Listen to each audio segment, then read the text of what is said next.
Heto na mga kabayan, muli na namang naghahasik ng tensyon at kaguluhan ang China sa West Philippine Sea. Mga barko at maging tugboat ng Chinese Navy na mataan din malapit sa BRP Sierra Madre. Ayon nga sa report, tinatayang 25 barko kada araw ang namamataan sa paligid ng Ayungin Shoal. Kasabay nga nito, kumakalat din online ang mga mapanlinlang na pahayag na kine-question ang pag-aari ng Pilipinas sa lalawigan ng Batanes. Panibagong propaganda ang ipinapakalat ng China at sinasabing sa kanila ang Batanes. Babala ng mga eksperto, hindi lang ito simpleng pananakot. Bahagi ito ng mas malawak na strategy ng deception and disinformation ng komunistang bansa. Ako po si Roy Z and welcome sa Kien Thoughts. Kung hilig mo ang mga ganitong uri ng videos, mag-like at mag-subscribe para lagi kang updated sa ating mga susunod na upload.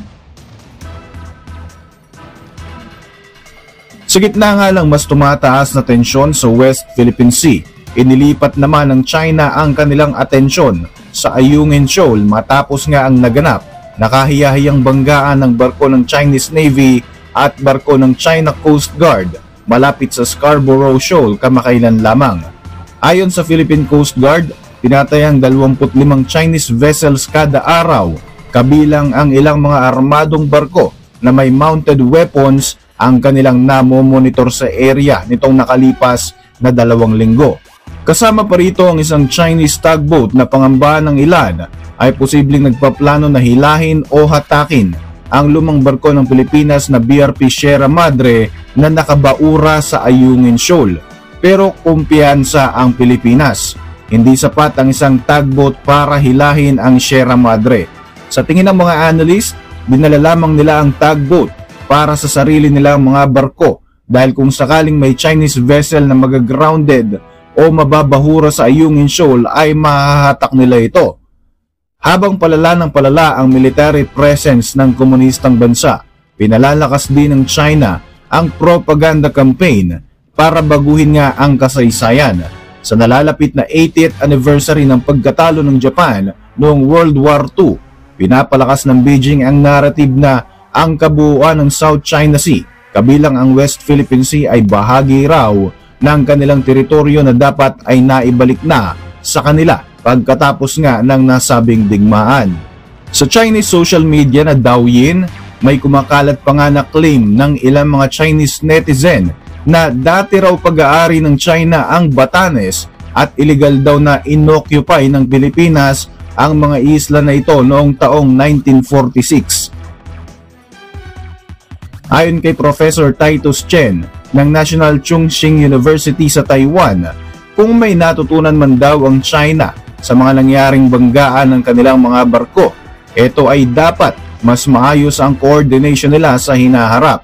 Ibig sabihin, tila balak pa nilang mas paigtingin ang kanilang presensya sa susunod na resupply mission ng Pilipinas sa BRP Sierra Madre. Ayon naman kay Professor Renato Cruz de Castro ng De La Salle University, psychological warfare ang ginagawa ng China. Ipinapakita nila na kaya nilang hilahin ang BRP Sierra Madre kung gugustuhin nila. Kahit alam ng Pilipinas na hindi ito madaling magagawa ng China, kailangan pa rin magpakita ng tapang ng mga Pilipino. Tungkol naman sa mga resupply missions sa Ayungin, naging maayos naman di umano ang takbo nitong nakaraang taon dahil nga sa ilang mga kasunduan. Pero nagbago ito matapos nga ang insidente kung saan sinugod ng Chinese forces ang mga Pilipinong sundalo gamit ang mga masyete na nagdulot pa nga ng injury ng isa sa mga Navy officer. Ayon kay Titus Chen, gustong ipakita ng China na mayroon silang effective control sa West Philippine Sea. Ito ay bahagi ng mas malaking plano na magtatag ng isang de facto occupation sa buong South China Sea. Bukod naman sa tumataas na tensyon sa West Philippine Sea, lumalakas rin ang narrative campaign ng China tungkol naman sa Batanes, ang pinakamalapit na Philippine island sa Taiwan. May mga video na naglipa na sa social media na nagsasabing hindi raw kasamang isinuko ng Espanya ang Batanes sa Treaty of Paris noong 1898 kaya wala dapat ito sa Pilipinas. Pero base naman sa 1900 Treaty of Washington, isinuko ng Spain ang lahat ng isla na hindi nabanggit sa Treaty of Paris. May mga mapa rin mula 1852 at 1899 to 1900 na malinaw na nagsasabing kasama ang Batanes sa Philippine territory. Ayon kay Professor De Castro, ito ay bahagi rin daw ng psychological warfare na ginagawa ng China. Tila ipinaparating ng Beijing sa Pilipinas na kung makikisali raw tayo sa kaguluhan sa Taiwan, may plano silang sakupin ang Batanes. Parang sinasabi nilang kaya nilang pigilan ang pagkilos natin kung sakaling magkakaroon ng Taiwan contingency. Agad namang nagbigay ng matapang na pahayag si Defense Secretary Gilberto Teodoro. Ang mga aksyon ng China kahit saan man, ayungin man o ibang bahagi ng West Philippine Sea, ito ay malinaw na paglabag sa international law. Hindi lang ito basta issue ng concern, kundi issue ng condemnation.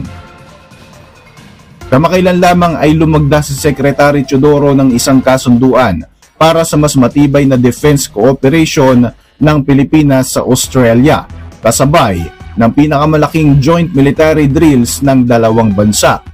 Ngayon nga napapalapit na ang 80th anniversary ng World War II victory over Japan. Ginagamit ng China ang Cairo Declaration of 1943 at ang Potsdam Proclamation of 1945 para sabihing dapat na ibalik sa kanila ang buong South China Sea. Pero malinaw naman na sinasabi sa San Francisco Peace Treaty of 1951 na binitawan lang ng Japan ang mga isla pero walang sinabi kung kanino ito ibibigay. Ayon kay Professor Chen, hindi naman totoo na PRC ang nanalo sa World War II. Sa katunayan, wala pa nga sila noon.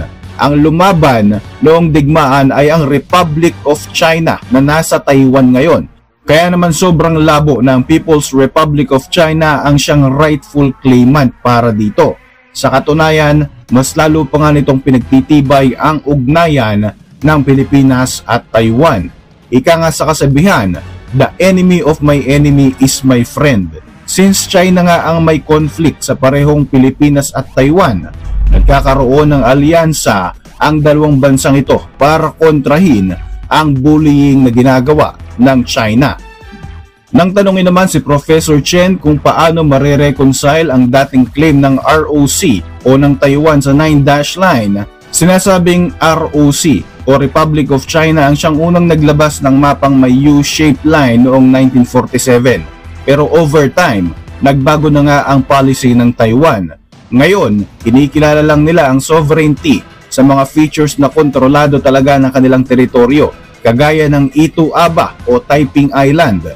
Hindi katulad ng Beijing na talaga namang gusto ng angkinin ang kabuuan ng South China Sea sa kabila ng mga overlapping claims at exclusive economic zones ng iba't ibang mga bansa. Sa makatuwid, ang ginagawa ng China ay isang malaking disinformation campaign at psychological ops para hikayatin ang nasyonalismo sa loob ng kanilang bansa at takutin ang Pilipinas at maging ang Taiwan. Pero kung ano man ang epekto nito, tila lalo lamang nitong pinaglalapit ang mga bansang may parehong kinakaharap na mga banta. Para sa inyong mga reaksyon, mag-iwan lang ng komento sa ibaba ng video na ito. At para manatiling updated sa ating mga susunod na upload, siguruhing mag-subscribe.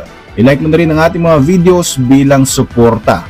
Muli, ako po si Roy Z at maraming salamat sa patuloy na pagsubaybay sa ating channel.